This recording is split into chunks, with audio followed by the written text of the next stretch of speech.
So all of this approach in the warm up to throw and not throw to warm up is when the body's not ready to go. And it's kind of like tired, we just got out of the car, maybe a little sore, whatever the case might be.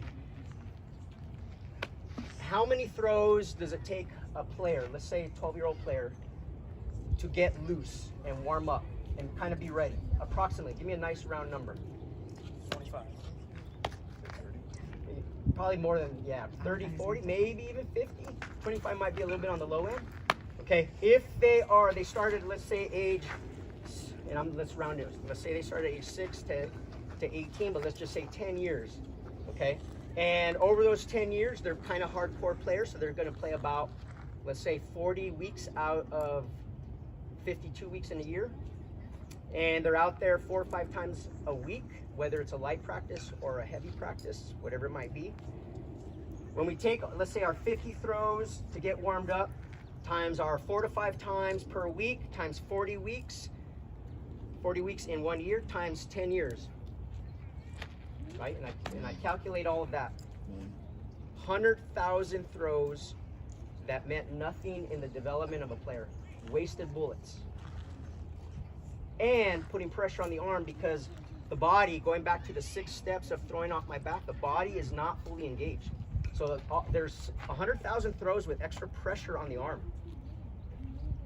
Now that the body's ready to go, every throw counts. And it's now development. It's no wasted 50 throws every day. And we're rocking it. Boom, boom, boom. Accuracy, mechanics, everything. And so every throw has a purpose to it, okay? Even though they might be chit-chatting in between throws, as soon as they get locked into that throw, they're locked. Go do your thing, right? So that's part of this routine as well, is trying to get away from that mentality of go throw to warm up, right? We want to warm up the throw. And that's kind of what we've done up to this point. Okay, so we're gonna do a little bit of throwing here. Let me give you a quick rundown. We're gonna go through trunk rotations, or what do you, washing machine, right? Same thing. And what we're doing is we're trying to get shoulder separation out of that. Then we're gonna go to a single leg load. We'll stretch it out a little bit. Won't go too far on the throws. And then we're gonna come back in. So a lot of times once players get warmed up and they're kind of at their max distance and they're like, oh, I'm warmed up, they rush in and they wanna do a quick toss type of thing. Every throw is more important than the last, and that should not be rushed in. It should be methodical on the way that they're coming in. Just as fast as they went out is how fast they should come back in.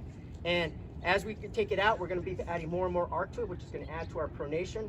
And then as we bring it in, we're gonna bring it more and more onto a line. And then we're going to put, in this part of the development, we're gonna add a double hop. I'll talk about that later. And then we'll do a couple of drills, which I won't talk about. We'll save that for pitching, but we'll do a couple of those real quick as well. And then you guys can ask some questions about band and the whole throwing routine. Again, this is just kind of a framework. All right, so we'll go trunk rotations.